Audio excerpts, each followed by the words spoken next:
Oi, gente. Tô de volta. Tudo bom com vocês? Voltei, como prometido. E eu acho que esse é um tema muito denso, talvez. Um dos mais densos, provavelmente, que eu já tive no podcast. O que me inspirou foi uma experiência que eu tive muito, muito individual. Então, eu digo individual no sentido de particularidade, tá? Eu acho que a palavra certa provavelmente seria uma experiência particular que eu tive, e não individual. Mas, bom, vamos lá. Eu acho que inicialmente seria legal falar um pouco sobre o episódio da semana passada. Na semana passada eu falei muito sobre o próximo passo, né? E que às vezes a gente tende a pensar que tá super distante, que as coisas e a vida que a gente sonha tá 1 milhão de vezes muito longe. E, claro, dependendo do seu sonho, realmente pode estar muito longe. Exemplo, às vezes você tem 20 anos e você está falando, quero muito casar, ter uma família e estabilidade. Você pode ter um dos três, né, com 20 anos, obviamente. Mas os três, normalmente é um pouco difícil. Vamos dizer raro, né, diga-se de passagem. Porém, não é impossível, então poderia estar super próximo também. E por que eu citei o episódio passado para falar sobre esse tema? Mais especificamente, eu percebi que o que me inspirou a falar sobre esse próximo passo, né, tinha sido uma situação que aconteceu recentemente na minha vida.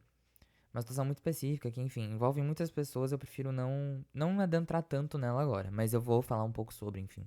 É, e aí, a gente tem uma situação que envolve, né, essa questão aí do próximo passo com algumas pessoas, mais especificamente duas. E aí, eu tava pensando que isso daria um ótimo tema pro podcast. Porque é uma situação que, embora tenha provindo de um lugar muito particular pra mim, é muito comum na vida de qualquer pessoa. Eu não sei se você é familiar com esse termo, porque ele provavelmente é um termo comum que deve ter essa função, mas às vezes não é a forma correta de nomear isso. Mas você já teve falsas relações na sua vida? Aí você fala, tá, mas uma pessoa falsa na minha vida? Não, não necessariamente é uma pessoa falsa. Você vai entender minha linha de raciocínio. Mas pra gente começar a falar sobre esse tema, vamos voltar um pouco no tempo e falar sobre quando a gente é criança, por exemplo, e a gente tá ali estudando numa época que pode levar brinquedo, ou que a gente tem contato com brinquedo, enfim. Dependendo de como foi a sua infância e de como que foi aí sua relação escolar, você provavelmente já teve uma experiência de levar brinquedo na escola, né? E o que acontecia muito no meu caso, ali no prezinho, ou coisas do tipo, né? Normalmente era na sexta-feira o dia de levar brinquedo. O que acontecia muito no meu caso era que quando levávamos os brinquedos, era muito comum que o pessoal que tinha amizade brincasse junto ou trocasse os brinquedos, enfim. Isso era muito, muito, muito comum. Inclusive, eu tenho uma amiga minha de infância que é a Duda. Duda, se você estiver ouvindo isso, um beijo. Que a gente estudou junto no prezinho. E acontece exatamente isso. A gente, às vezes, trocou brinquedos juntos. E assim, a gente nem se falava tanto no prezinho, tá? Mas eu lembro que a gente era muito de boa um com o outro, assim, muito. Minha amiga e tal. É que prezinho, assim, normalmente é difícil você ter uma profundidade de amizade, né? Mas você acaba tendo ali sua melhor amiga, seu melhor amiguinho, né?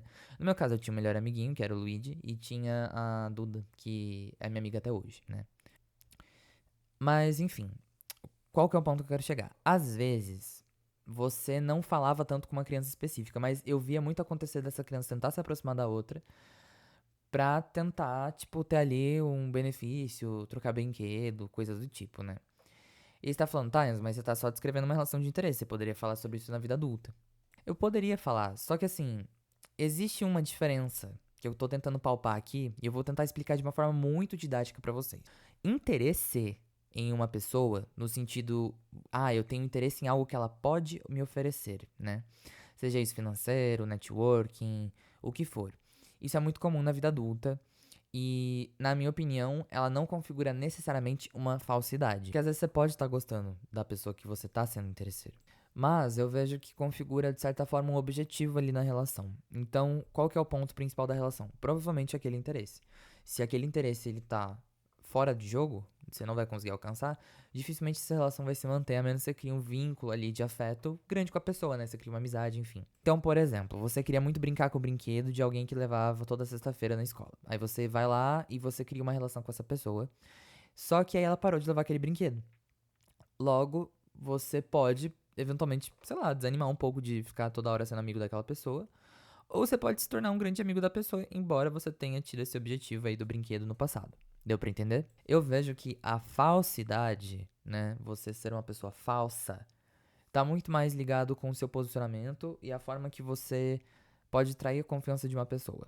Vocês entendem a diferença de profundidade quando eu falo que você tá por interesse não necessariamente significa que você é uma pessoa falsa? Normalmente, pessoas falsas são interesseiras, mas nem toda pessoa interesseira é falsa. Faz sentido pra vocês? Pois bem, onde que eu quero chegar com isso? Recentemente, eu tive uma experiência muito bizarra na minha vida com uma pessoa específica, que eu, tipo assim, tive uma amizade, vamos colocar assim, por uns 5 anos, mais ou menos. Antes que vocês tentem galgar e descobrir quem é, vocês não vão descobrir quem é, nem meus amigos próximos, porque, enfim, não, é uma pessoa que eu raramente mencionei, falei e tal, e tudo certo. Mas, qual que é o ponto que eu quero chegar? Essa pessoa, em muitos momentos durante a nossa amizade, ela sempre fala pra mim assim: não, conte comigo, tá? Precisar de alguma coisa, tamo aí. Precisar de mim, tô contigo e tal. Essa pessoa, ela já fez desabafos assim pra mim pesadíssimos, sabe? Extremamente privados e eu tinha amizade com o namorado dessa pessoa. Então, assim, basicamente, esse cara, ele era uma pessoa que era muito inteligente, muito legal. E eu não sei dizer se ele se deixava ser enganado por essa pessoa ou se ele basicamente só fingia que era bobo, sabe? Eu realmente não sei. E tá, beleza. Ok, até aí tudo bem, né? Só que assim, durante a nossa relação de amizade, né? é, eu tinha uma impressão de que toda essa questão de tipo, conte comigo se você precisar de alguma coisa, o que fosse, era muito papo furado, sabe? Existe uma coisa que é muito presente no meu universo, espero que seja aí presente na sua vida também, que é o fator olhar no olho. Quando você olha no olho de uma pessoa, você dificilmente consegue ser enganado. Na minha concepção, é assim que funciona, sabe? E toda vez que eu olhava no olho dessa pessoa, eu sabia que ela tava mentindo pra mim. Ou que ela tava tentando me enrolar, sabe? E assim, o ciclo social que envolvia essa pessoa era um ciclo que ela era muito mal falada já. Eu era uma das poucas pessoas que tentava defender ela ainda. Não defender de tipo, ai, você tá falando besteira, eu vou contar pra ela. Não era nesse sentido.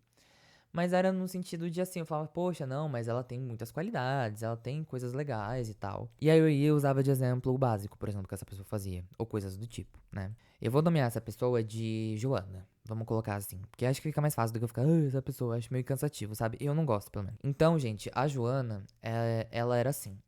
Ela, basicamente, era uma pessoa muito divertida. Todo mundo gostava dela. Ela era muito encantadora, tipo, ela era bem de grana. Ela não tinha muito ali uma coisa que você olhava pra ela e você falava, nossa, essa menina, ela tem algum defeito, algum problema. E isso assim, inicialmente, né? É o tipo de pessoa que você olha e você fala, nossa, ela tem tudo da vida dela organizado, enfim. Curiosamente, é uma coisa que eu já ouvi pessoas dizerem que eu transpareço, principalmente numa primeira impressão, né? Mas quem me conhece começa a entender que, tipo, não é tudo isso, sabe? Eu sou só uma pessoa normal mesmo que às vezes fala com segurança. De qualquer forma, essa Joana, ela tinha uma coisa que me irritava muito, que ela me coagia a mentir. Então, vamos lá. Por exemplo, sempre que a gente tava conversando entre amigos, assim, e o namorado dela, sei lá, ia aparecer, coisa do tipo, se ela revelava alguma notícia da vida dela, ou coisa que ela naquele momento não queria que o namorado dela soubesse, vou dar um exemplo, tá? Tipo, ela não queria que o namorado dela soubesse que ela ia viajar, que ela tava planejando uma viagem. E aí ela basicamente fala, não, mente e tal, não sei o quê. E assim, o namorado dela percebia, eventualmente, aí ela falava a verdade e os amigos basicamente que saíam de mentirosos na história, sabe? Isso foi criando um desgaste na relação do namorado dela comigo, porque assim, ele não tinha nada contra mim, muito pelo contrário, tipo, ele era um cara assim, super de boa. Vou chamar ele de Jorge. Então, o Jorge, ele era um cara assim muito legal, sabe? Não tinha muito um BO assim, embora também ele não fosse muito meu copo de chá assim. Não é que o meu santo não batia com ele, mas sabe quando você tem uma pessoa ali perto que você fala, pô, essa pessoa é legal, mas você não sente vontade nenhuma de conversar com ela, tipo, a sós? Só que eu também percebo que isso se dava muito ao fato de que a Joana, ela era uma pessoa muito manipuladora, sabe? E antes que vocês pensem que esse podcast vai ser um super desabafo sobre a Joana, fica tranquilo, tá? Eu já tô encerrando a história dela. Mas ela era uma pessoa muito manipuladora, era uma pessoa que mente muito, uma pessoa que é muito dúbia, sabe? E tudo pra um bem maior, sabe? Do tipo, não, mas é pra evitar um estresse com meu namorado. Ah, mas é pra evitar um estresse com a minha amiga. Coisas assim do tipo, sabe? E beleza, tudo certo, né? Não tem nada com a vida dela. A gente ali era amigo, tranquilo. Só que a gente já não saía tanto, né? A gente conversava assim, mais de vez em quando. Às vezes eu saía do trabalho, a gente se via. Coisas assim do tipo. E quando a gente tava, tipo, entre amigos lá da minha cidade natal, era muito comum que essa Joana, ela falava assim, com a gente e falava pra mim, nossa, você é uma pessoa que, assim, é muito importante pra mim, coisas do tipo. Só que eu sempre tive muita dificuldade em corresponder a ela. Porque, assim, apesar de eu gostar dela, depois que eu comecei a ver que ela era uma pessoa muito mentirosa, eu tinha meio que um negócio, assim, sabe? Só que eu mantinha ali a relação porque ela tava em um ciclo em comum com os meus amigos, entendeu? Só que aí que tá o ponto que eu queria chegar da história, né? A Joana, por mais de uma vez, ela foi a pessoa que falou pra mim, não, se você precisar, eu tô por você, coisas assim do tipo. E, cara, quando aconteceu duas situações específicas da minha vida que eu precisava muito da Joana, ela não me ajudou. De forma nenhuma, assim. Muito pelo contrário. Inclusive, quando eu falo de ajudar, não é um sentido de tipo, eu precisava dela, especificamente, né? Mas assim, por exemplo, no momento que minha mãe faleceu, coisas do tipo que pra mim ficou muito claro que ela era muito indiferente, sabe? Só que eu já, assim, eu confesso pra vocês que eu já tava tão preparado por essa indiferença dela, que apesar de eu ter ficado assim, nossa, beleza, eu automaticamente pensei, você já sabia, sabe? Não tem por que você ficar irritado com isso, ou incomodado, você já sabia disso. E é muito bizarro, porque é aí que chega a questão da falsa relação. A Joana, eu acho, vou falar uma coisa meio pesada, gente, mas minha opinião, não sei se vocês vão concordar. Eu acho que a Joana genuinamente gostava de mim. Tipo assim, me achava uma pessoa muito legal. Só que aí a Joana, ela tinha um ponto de vista, uma forma de agir muito narcísica, você entendeu? Eu não vou falar que, ela é uma pessoa narcisista, porque não acho que ela seja, sinceramente, tá? E também odeio esse termo. Eu já falei, acho que em algum episódio aí do podcast, que eu detesto gente que fica chamando todo mundo de narcisista. Ai, porque você é narcisista. Ai, porque tal pessoa é narcisista. Gente, uma pessoa narcisista de verdade é muito mais pesada do que vocês descrevem, tá? Então, enfim, não acho que a Joana é uma pessoa narcisista, mas ela é uma pessoa que ela tinha um contexto muito narcísico, assim, normalmente. Então, meio que tudo sempre tinha que ser sobre ela. E pra agradar ela, e o assunto da roda de amigos era sempre sobre ela. E quando era sobre outra pessoa, ela ficava assim, meio. Ah, beleza, ok. E, assim, nada contra você gostar de atenção, beleza. Acho que tem gente que gosta mesmo e age muito bem em relação a isso, né? Se torna um bom comunicador, uma pessoa que produz coisas do bem. E eu acho que o problema, assim, desse contexto da minha relação com a Joana foi que eu comecei a pegar um certo asco dela, sabe? E pasmem, eu vou falar uma coisa que talvez vocês também discordem. Eu genuinamente acho a Joana uma pessoa legal. Tipo assim, eu sei que é muito confuso falar isso, porque parece que, nossa, eu tô andando, sei lá, embananando. Enfim, mas não é isso o ponto. O ponto é que, assim, apesar de eu saber que a Joana é uma pessoa que pode ser divertida, pode ser muito legal, pode ser bacana de estar perto e tal. Eu sei que ela é uma pessoa extremamente complicada de lidar. Eu sei que ela é uma pessoa que vai trazer muito mais estresse pra uma amizade do que, de fato, bons momentos. E eu sei que ela é uma pessoa que, assim, ela te ajuda com uma coisa e isso acaba sendo o ponto focal da sua amizade. Então, tipo, é porque eu fiz isso por você. É porque. Você entendeu? E nossa, gente, isso me dá um asco, assim, bizarro. Coitado do namorado dela, gente, porque ela, assim, enganou ele por muitos anos. Mentiu muita coisa sobre ele. Eu não sei dizer se houve traição no relacionamento deles, porque ela nunca confidenciou isso pra mim, tá? Mas, enfim. E também se houvesse, eu acho que eu não falaria aqui no podcast, porque. Não que a Joana vai ouvir, porque ela não ouve, mas eu acho que. Eu acho que eu não ligo o suficiente pra falar sobre isso. Tipo, aí já foge um pouco do tema, né? Que eu queria falar, nossa, do termo, eu falei errado, perdão.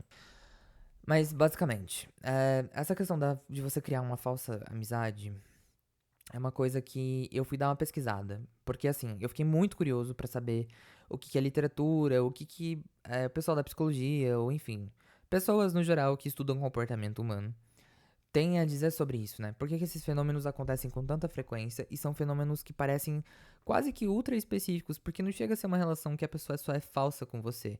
É uma dinâmica toda meio centrada na pessoa, mas não tanto. Não chega a ser uma amizade 100% narcísica. Aí é uma dinâmica que há muitas mentiras, mas há uma troca verdadeira. Você entende o que eu quero dizer? Eu detesto densificar as coisas, mas eu percebo que essa amizade que é uma construção falsa, né? Eu percebo que ela se torna uma relação muito mais movida pelo hábito e pelo medo de confronto. Faz sentido? Tipo, os dois lados poderiam, sei lá, de repente levantar um ponto ou confrontar um dos lados, enfim. Eu tendo a achar que normalmente é um lado que tá sendo, assim, mais mafiado, né? Tá sendo um lado que tá complicado, assim, de lidar. E tem outro lado que tá tentando entender aquilo, tentando levar a amizade. Enfim. Eles vão falar, ah, não, Enzo, isso é uma amizade tóxica, não sei o quê. Eu não classificaria como tóxica. Eu classificaria como uma amizade problemática, mas não tóxica porque a pessoa não tá te obrigando necessariamente, sabe? Mas é uma pessoa que o contexto todo dela é muito tóxico. Mas a amizade não é tóxica. Faz sentido pra vocês? Desculpa a confusão. Eu sei que parece muito confuso, mas é num contexto que é realmente uma amizade que tange muitos pontos, assim. E se torna difícil, às vezes, você reclamar dessa amizade porque ela tem momentos bons.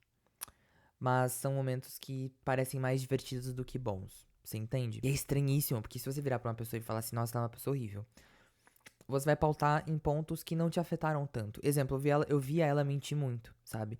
E eu via ela mentir muito pra mim também. E eu sabia que ela tava mentindo.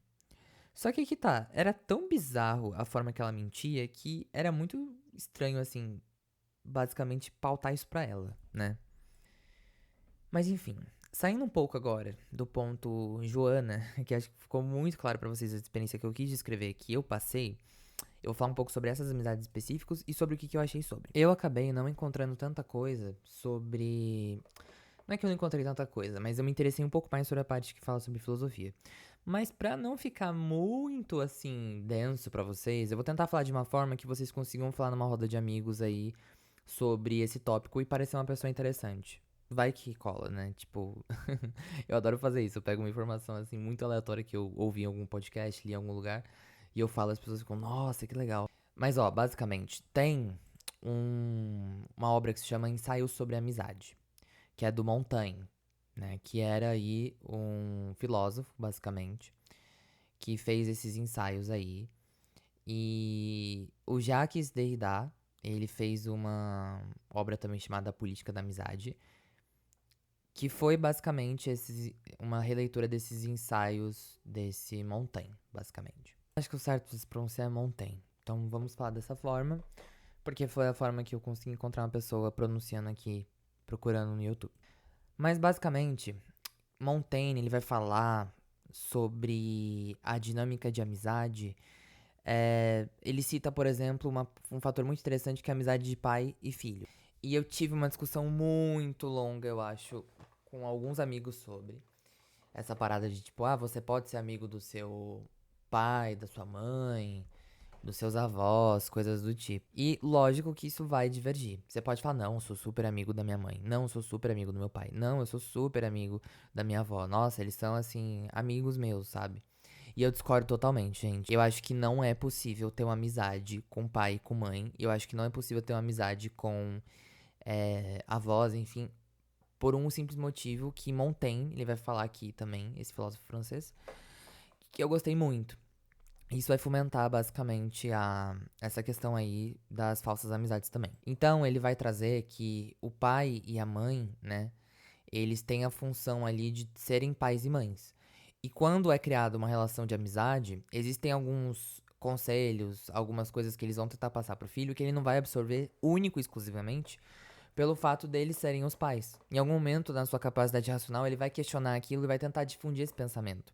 Só que aí que tá o problema. Se fosse uma amizade comum, porque isso acontece em amizades comuns, de você falar e seu amigo não absorver, o impacto que tem não é tão grande. Só que nos pais existe uma expectativa, uma transferência da própria pessoa mesmo, sabe? Sobre o filho, que pode frustrar o pai e normalmente vai. E isso vai gerar uma certa autoridade, porque os pais eles têm que ter autoridade sobre o filho por grande parte da vida. Mesmo depois da maioridade, eu percebo que quando a autoridade, a relação de autoridade ou hierarquia de respeito ela é quebrada, gera normalmente uma frustração muito grande no pai, porque ele tá acostumado a ter aquela posição assim, um pouco de controle, né? Salvo exceções do tipo, eles já estão muito idosos ou coisas do tipo. Mesmo idosos, perceba que assim, os pais eles ainda têm uma expectativa do que eles gostariam que o filho fosse. E o filho às vezes sente a pressão de ter que corresponder a essa expectativa. Vou dar um exemplo pra vocês. Tem muita gente que tem experiência com maconha, por exemplo, né? Com cannabis aí, enfim. E ter experiência com maconha hoje em dia, pelo menos aqui no Brasil, é muito comum, né? As pessoas têm e tal. E existem muitos pais que não gostam dessa ideia. Ou, nossa, cansei de. Gente, cabe assim, em dedos de uma mão, amigos meus que nunca tiveram nenhuma experiência com maconha. Tipo, a maioria das pessoas que eu já conheci na minha vida tiveram. E a maioria dessas pessoas tem pais que são contra, que não tem essa questão de, tipo, apoiar e tal, ou de achar legal, produtivo, por N razões das quais eu nem vou entrar aqui, tá? Tô só usando de exemplo. Mas assim, o ponto é, se você tem um amigo e você conta isso pro seu amigo, ele até pode te julgar, ele até pode pensar alguma coisa, mas ele não vai sentir aquela necessidade autoritária ou de controle de impor um limite, de intervir, de ter uma conversa franca. E os pais, eles têm isso, né? Avós, muitas vezes, também têm isso, embora seja muito mascarado, mas existe uma grande expectativa, né? Do que aquele filho, aquele neto pode ser na vida e tal. Embora a relação também é muito diferente, não quero entrar tanto nesse mérito. Então, Montaigne, no seu ensaio, ele vai falar que a relação dos filhos com os pais, né? Antes ela é respeito. E a amizade, ela se nutre da comunicação. Mas tem uma grande disparidade que basicamente sela essa amizade deles, porque ofende de certa forma esse dever natural que eu falei pra vocês. Porque nem todo pensamento secreto do pai, ele vai ser adequado pro filho, e até pode ferir a imagem que o filho tem do pai, sabe? Às vezes essa comunicação gera um trauma, gera alguma coisa assim na relação que pode mudar a dinâmica e não fica uma coisa que é agradável, por exemplo, na adolescência, na infância, coisas do tipo, sabe? Que é a parte que o pai vai ter uma maior atuação ali, né, no período jovem adulto, enfim. E isso gera uma intimidade indecente, normalmente, entre os dois. E os conselhos e repressões, por exemplo, que é uma das principais funções, né, de uma amizade verdadeira, ele não vai ser bem aproveitado nessa dinâmica de um pai pro filho, porque ele sempre vai ver o pai dele falando alguma coisa. E, gente, tem um impacto muito diferente, certo? Perceba que assim, às vezes gera essa amizade, por exemplo, entre pai e filho, tipo, ai, nossa, adoro ser seu filho, coisas do tipo. Ai, amo ter uma amizade com meu pai. Só que assim, no fundo, gente, essa pessoa tem a função de ser seu pai, né? Então a amizade ali não vai ser 100% nutrida, né? Existe um. Você pode ter uma certa amizade, mas você não se torna amiga daquela pessoa. Você entendeu o que eu quis dizer? E, gente, com a questão da falsa amizade, eu sinto muito isso. Eu sinto que é um paralelo muito interessante com essa relação, por exemplo. Porque parece que são duas pessoas que a natureza não consegue colidir ali pra ter uma relação e pra conseguir, de fato, ter uma amizade 100% natural. Mas são pessoas que se agradam em certos pontos. São pessoas que conseguem ter uma amizade, mas não necessariamente são amigos sinceramente, sabe? Amigos verdadeiramente.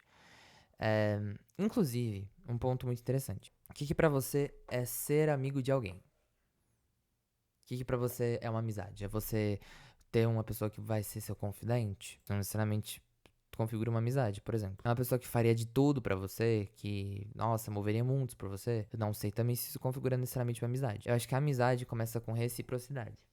Não é uma reciprocidade de, tipo, 100% dos dois lados. Ela vai variar numa dinâmica, assim como qualquer relacionamento. Então, depois que a gente tem a reciprocidade, eu vejo que a amizade, ela tira um pouco da expectativa. Você não tem tanta expectativa no que a pessoa vai ser ou coisa do tipo, né? Você tem expectativa da relação de vocês, mas não necessariamente daquela pessoa.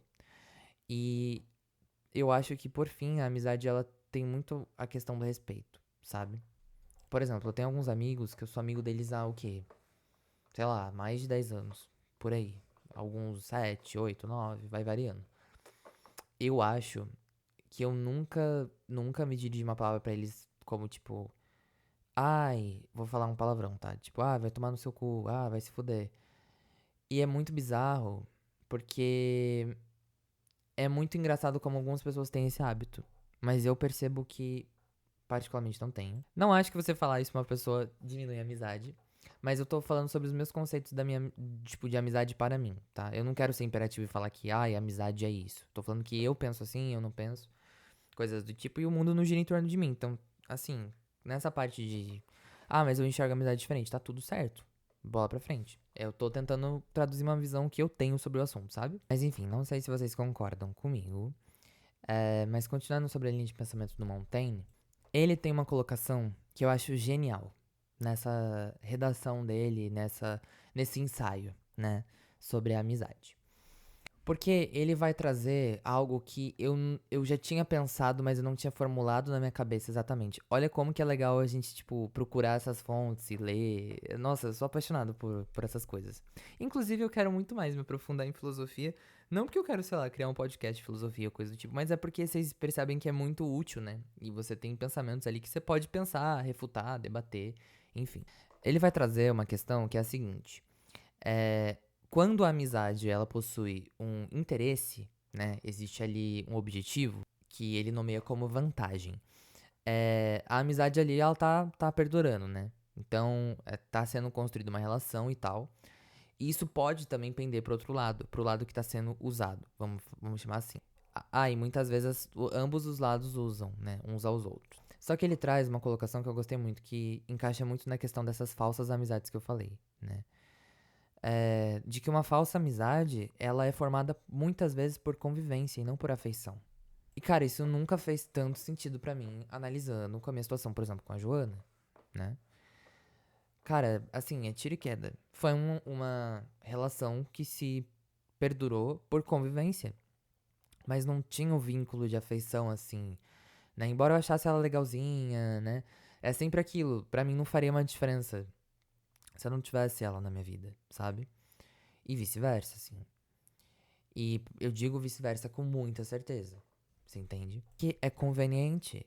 É uma coisa que tá ali porque você convive. E tem uma relação boa com aquela pessoa, ou uma relação com menos conflito, traz essa construção falsa de uma amizade ou coisa do tipo, sabe? E ele pauta três pilares de níveis específicos para essas amizades. Então ele traz a amizade por utilidade, que é essa amizade, a falsa amizade, ou uma amizade falsa, superficial, enfim.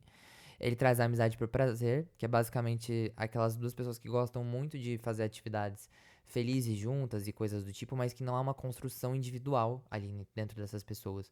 Então, não há uma grande construção de indivíduo com indivíduo, uma intersecção do tipo, o que você sabe sobre a pessoa, conversar só com aquela pessoa. E, gente, tópico muito interessante. Eu percebo que existem pessoas no meu ciclo, tipo, ao redor, assim, que pautam muito a amizade no prazer. Do tipo, estamos sempre saindo, não estamos saindo, vamos fazer algo divertido, vamos dar risada. E quando não tem isso, não existe uma relação. Não tem muitas vezes uma conversa, uma procura pra conversar ali durante o dia.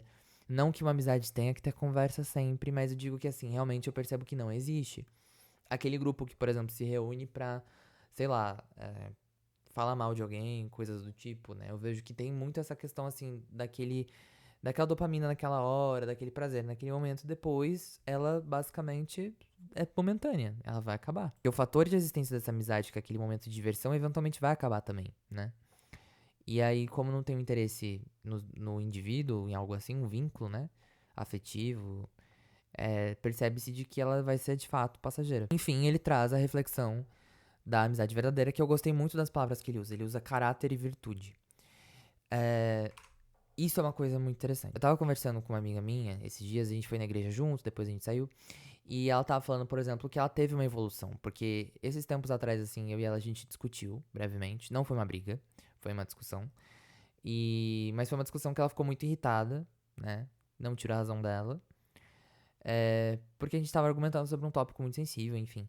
Só que ela se impôs na discussão porque ela ficou incomodada com o que a gente tava conversando, sobre, enfim, a minha visão sobre o tema e tal. E, embora foi de uma forma um pouquinho explosiva, eu também não tive ali um momento pra respeitá-la, né, no processo dela, enfim. Mas a gente resolveu a situação super rápido. Então não teve muito assim uma questão. E ela falou, cara, eu fiquei muito feliz porque eu impus.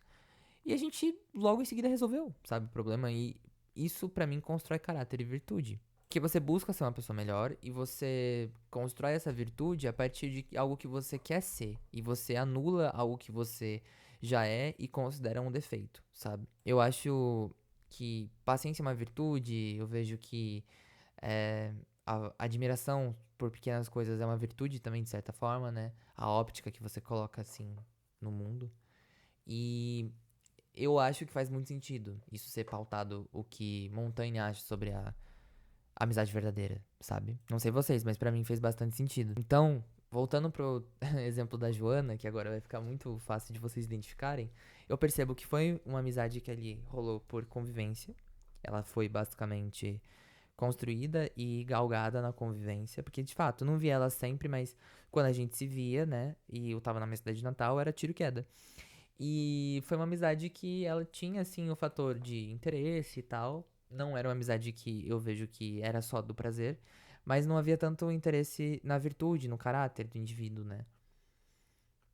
E eu falei, nossa, faz muito sentido.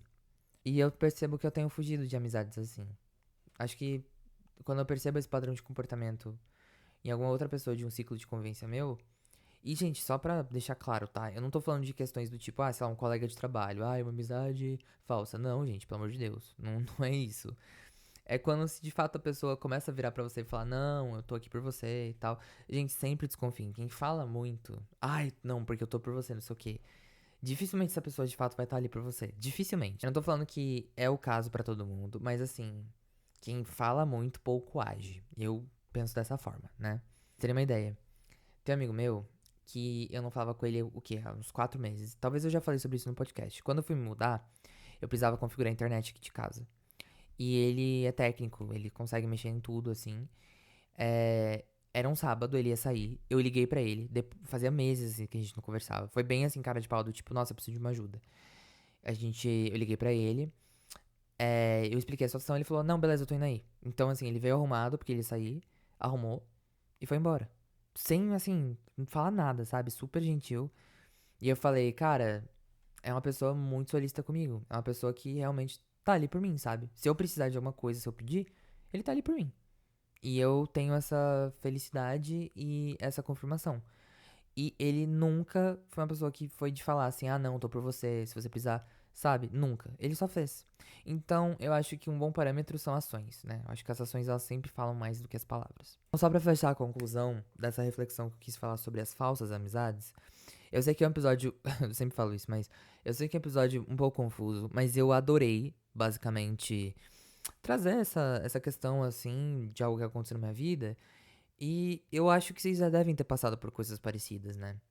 E eu queria saber o que que vocês acham sobre, assim, retoricamente, tá? Não precisa comentar se vocês não quiserem. Mas é muito doido, né? Tipo, como a gente constrói algumas relações por convivência e a gente fica confuso do porquê que aquela relação é estranha, né? Mas eu acho que essa ideia, essa proposta que esse filósofo aí trouxe tem muito a ver com, de fato, como ela é pautada, né? Que seria a convivência. Convivência, conveniência, presença, prazer. Faz muito sentido, né? Eu também não acho que nada é tudo assim super preto e branco. Não se apeguem tanto a esses termos ou o que ele falou, sabe? Sempre pega uma ideia e interpreta da forma que faz sentido pra sua vida, né? E, enfim. Aí você decide o que você faz com essa informação também. Vamos para as coisas da semana? Gente, essa semana foi uma semana muito engraçada. Uma coisa muito legal, eu coloquei AirTag nos meus gatos. Porque eles estavam fugindo bastante esses dias. E só pra explicar que eu não consigo ter lá o lugar, né? E porque é muito pequenininho já também, e não pode. Então, pra segurança dos gatos, eu coloquei AirTag e eu. Só que assim, aqui tem grade na janela e tal. Então é só se eu deixar aberto e janelas específicas que eles saem. Então, basicamente, eu deixei eles protegidinhos. E eu tenho uma localização agora basicamente em tempo real sempre. E eu tô muito feliz com isso. Foi uma coisa que aconteceu na semana que eu gostei bastante. E, gente, coisas que eu não gostei na semana. Eu vou falar um tema polêmico. Eu tive uma experiência de... Assim, eu tenho um joguinho que eu normalmente jogo. E é um jogo que tem ali, tipo, como você ganhar e perder, né? E eu tava perdendo muito nessa semana. Que eu tava usando pra passar o tempo e tal. E eu falei, caraca, eu tô perdendo muito, né? E assim, foi uma coisa que me deixou frustrado, porque, assim, é um jogo que você depende das pessoas. Então, acaba que se uma pessoa do seu time faz alguma coisa, uma besteira, você fica super à mercê, né, daquela pessoa e vocês acabam perdendo. E eu perdi muito, muito mesmo.